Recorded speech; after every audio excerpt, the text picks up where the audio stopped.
What is going on, everyone? This is Unlucky here, and I doubt that anyone out there would really know me. But that aside, I'm just going to give you a few tips here on how to get an MOAB, Modern Warfare 3, probably a bit easier than you actually think it is. And thanks LGU for uploading this gameplay, I really do appreciate it. So the first thing is, you want to pick out a gun that you're really comfortable with. I've got 6 MOABs so far, so I really wanted to mix up my variety. And I really wanted a P90 MOAB, and I was surprised that I actually got it on, like, sort of an assault rifle map. So I would recommend the ACR suppressed. You definitely want to have a suppressor on it. It will make it about 50 times easier. And then for submachine guns, maybe the PP90, because when you get that at, with your specialist bonus, as you unlock all proficiencies, you have kick and range. Like you can see when I get the proficiencies on this gun, I can shoot people cross map because it doesn't kick, and it does have range, which does make those long range encounters very easy. Along with some good trigger finger, just burst firing it, you can really sort of pick them off just as easy as an assault rifle. You just need to sort of just learn which shots you can sort of take. Like if they're at the back of the map head glitching, very doubtful that you're going to get them unless they're AFK. Then you can go for it, and it'll probably happen on the map that you're most familiar with. You really want to get to know the maps. Like Bakara, I've seen so many MOABs on this map, and I've got 2-3 MOABs on this map, so I know all the sort of the flanking routes to get to where people either camp or where they sort of spawn. So I know all the spawn systems for it. So I just need to know how to flank to the spawns and then get the choke points to the spawns when they just run out so I can get them. Because I never want to get a gunfight which, I don't have the upper hand, you could say. I always want to get ones where I'm head glitching or I'm shooting them in the back or something like that. Like these there, I had the sort of... didn't really have anything there, but as you can see, I got all the proficiencies. It is a lot easier to kill people. And as you notice, I don't really just hold down the trigger. I will burst a lot of this. It is recorded from theater, so it would be a little bit shaky. And just a few little things, like that guy out there that you saw with Marksman, I knew that he was probably sniping, so he would just hardscope me and just one-shot me, so I didn't even bother with him. I waited for him to come down. It turns out he wasn't sniping, but it's better to be safe than sorry, and I did end up getting the MOAB, which is the most important thing.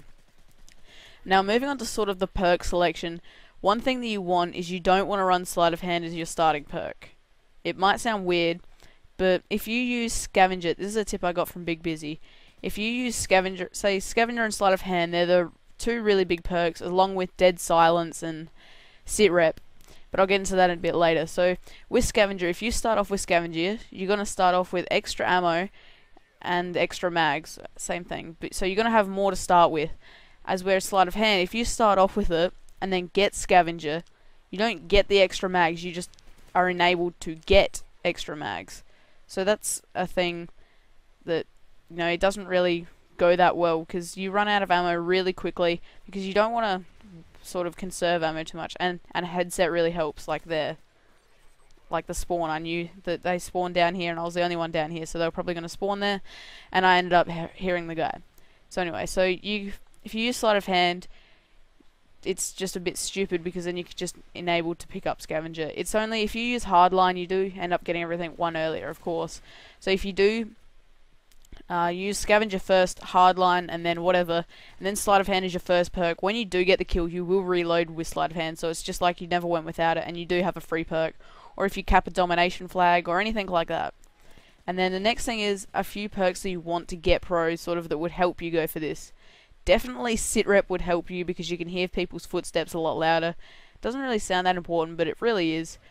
And also Stalker Pro. It's not that hard to get, and like if you're just running through something, you can see the claymores when you get Sit Rep, but you can't delay them, or the bouncing betties or anything like that. So it's just a really good thing to have. I have every pro perk in the game, and I stopped prestiging at 3rd just because I like that one. So I did end up getting every pro perk, so it does really help. And another one that might sound a bit silly is Recon. Since whenever you just put 1 bullet into someone, they will be painted, like the guy on the back that I was just hit marking. He's painted there, so I know where he is. So if you do get into those confrontations where it's just like, I'm going to back up and just wait, but you don't really know if he's going to flank around you, come directly at you, when he's going to come directly at you, sort of when he's... like, everything like that just plays into it. So if you have Recon and you just put 1 bullet on someone and then you run away, you're going to know exactly where he is.